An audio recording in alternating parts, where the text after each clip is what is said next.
Kris, tell me, what's one of when you've met so many people in your experience as a leader and a CEO, tell me, what's that one hard truth that people don't want to hear about? One of the things that the illusions of reality teach us is that we're very small and that we're the victim. Right. And that we don't control what's going on. And that both the freeing and hard truth of it is, when you see through the illusion, is that we are all co-creators in what's going on and get to take personal responsibility for what's going on with us. Okay. And that's probably the hardest thing. Even as I grow and do things, it's scary.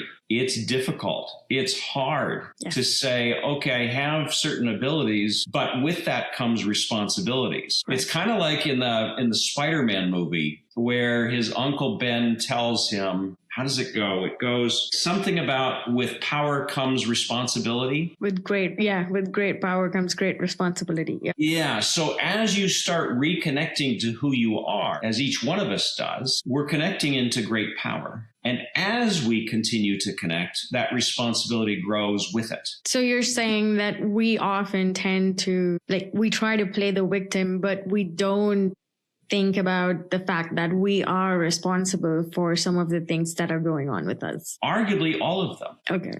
Got it. Arguably every single thing that happens is by a connected choice, even the really bad stuff. What about consequences though? Like, for example, if I am having a bad experience with a coworker at my workplace and I've done everything that I could, but still there's no improvement and it's just starting to become an awful experience. So would I then be responsible for this? Well, the easy answer is, why are you still there, right? Because you can choose to leave at any time. I mean, ultimately, that is the truth. Now, granted, we all need paychecks and we all need to eat and those things. However, ultimately, we have that choice. I've had people get somewhat offended at me for saying that it's our responsibility because they say, well, I've had some really horrible things happen to me.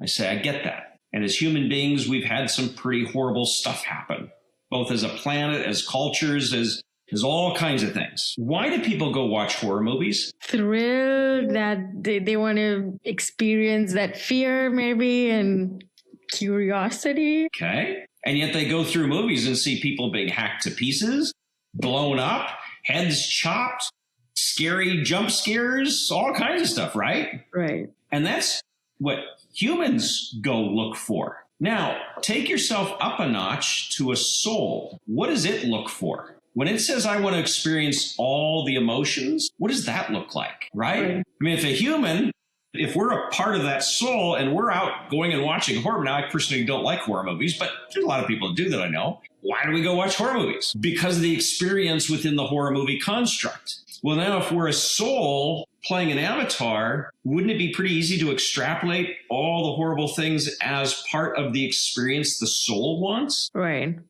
That's how you're tying it back. Okay, I understood it now. Right. So maybe let's say if your example with the coworker was real, maybe that's what in this time of your life, your path is required or wanted. Right. Maybe there's some lessons in the way that is spinning that you needed to have or see or experience as part of your path in this turn. Right.